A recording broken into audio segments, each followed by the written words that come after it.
আসসালামু আলাইকুম। সবাই কেমন আছেন? আশা রাখি সবাই ভালো আছেন। আলহামদুলিল্লাহ আমরাও ভালো আছি। আজ আপনাদেরকে দেখাবো অধিক ফলনের জন্য কিভাবে হলুদ চাষ করতে হয়। অল্প জমিতে অধিক ফলন হবে যদি এই পদ্ধতিতে আপনারা হলুদ চাষ করেন।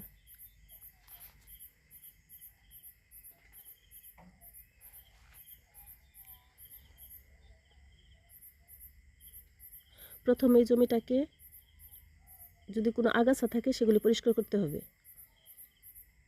ঘাস, যে কোনো অবাঞ্ছিত যে ঘাসগুলি থাকবে সেগুলিকে ফেলে দিতে হবে। যেমন ঘাস বা আগাছা এগুলি সকল ফসলের জন্য ক্ষতিকারক। যে কোনো ফসলেই ঘাস বা আগাছা এগুলি খুবই ক্ষতি করে। এগুলি আগে পরিষ্কার করতে হবে। আমার মরিচ ক্ষেতের পাশেই আমরা এই হলুদ ক্ষেতটা করতেছি। অল্প জমিতে অধিক ফলন হবে যদি এই পদ্ধতি অবলম্বন করে হলুদ চাষ করেন। এক সময় ছিল যখন মানুষ অনেক জমি চাষ করে অল্প ফসল ঘরে তুলত। এখন দিন বদলে গেছে। মানুষ আধুনিক পদ্ধতি বের করে অল্প জমিতে অনেক বেশি ফসল ফলাচ্ছে। তাই আমরা আপনাদেরকে দেখাবো অল্প জমিতে কিভাবে অধিক ফসল ফলানো যায়। এখন আমরা হলুদটা চাষ করে আপনাদেরকে সেই পদ্ধতিটা শিখিয়ে দেব।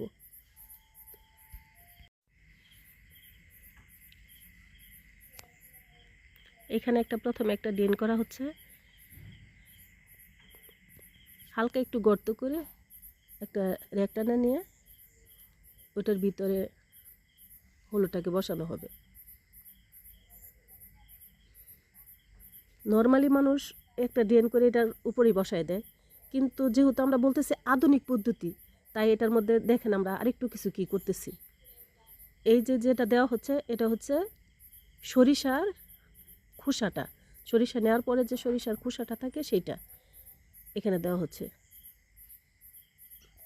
কারণ এই খোসাটা জমিটাকে অনেক নরম করে, উর্বর করে। এই জন্য এই খোসাটা দিয়ে নিয়েছি। এই খোসাটার পরে আমরা ওই খোসার উপরে হলুদটাকে বসাচ্ছি।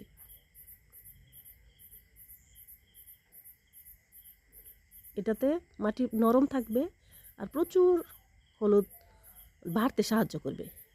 মানে জায়গাটা বেশি পাবে, নরম জায়গা পাবে, যার কারণে হলুদটা কি করবে, অনেক বেশি উর্বর থাকবে জায়গাটা, হলুদটা ভালো হবে। আর এই ড্রেনটাকে আমরা নর্মালি প্রথমে একটু চাপা করে দিতেছি, ঢেকে দিলাম। তারপরে আমরা দিব কি, এটাকে কোদাল দিয়ে আরো মোটা করে দিব, যাতে করে জায়গা পায়। আমরা অল্প অল্প জমিতে সব ফসলই করার চেষ্টা করি, যেগুলি আমাদের প্রয়োজন, নিত্যদিনের প্রয়োজন আর কি। এই ধরনের সকল ফসলই করার চেষ্টা করি। মরিচ, ধনিয়া, হলুদ, আদা, রসুন, পেঁয়াজ এগুলি অল্প অল্প করে নিজের যেটুকু প্রয়োজন ওইটুকু করার চেষ্টা করি।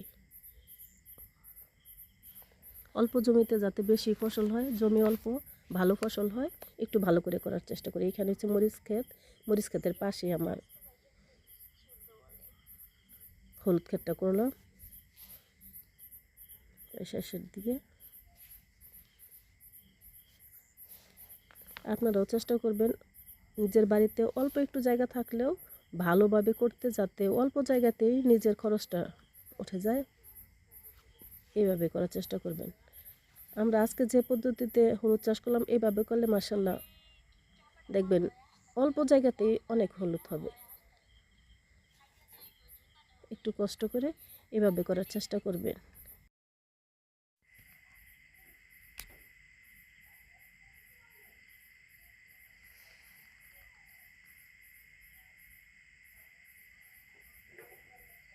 আলহামদুলিল্লাহ হলুদ লাগানো শেষ। এখন এটার উপরে এই সরিষার যে গাছগুলি ছিল, ওটাকে টাকা বলে আমাদের দিকে, আপনাদের দিকে কি বলে জানি না, আমাদের দিকে এটা হলুদের ওই টাকা দিয়ে ঢাইকা দিতেছে। ঢাইকা দেওয়ার কারণ হচ্ছে এটা বৃষ্টি আসলে ওই যে ড্রেনগুলো করা হয়েছে ওই বিডিগুলো নষ্ট হবে না, যার কারণে হলুদটা এখানে ভালোভাবে হইতে পারবে। এটা ঢাইকা দেওয়ার পরে জ্বালাবে খুব সুন্দর করে। মনে করেন আমাদের বাড়িতে প্রচুর মুরগি আছে, এগুলিতে হয়তো বা ডিমটাকে নষ্ট করে দিবে। এই ঢাইকা দিলে এগুলি আর করতে পারবে না। আবার এটার উপরে কিছু কচুরিপানা দেওয়া হচ্ছে, যাতে করে বৃষ্টি টিষ্টি আসলে এটা না একসাথে হয়ে যায় বাতাসে, কারণ কালবৈশাখী ঝড় নষ্ট হতে পারে। এই জন্য এটার উপরে আবার দেওয়া হচ্ছে কিছু কচুরিপানা কিন্তু জৈব সারের প্রচুর কাজ করে, জৈব সার হিসাবে। সকলে এইভাবে হলুদ চাষ করার চেষ্টা করবেন, আমাদের জন্য দোয়া করবেন। আসসালামু আলাইকুম।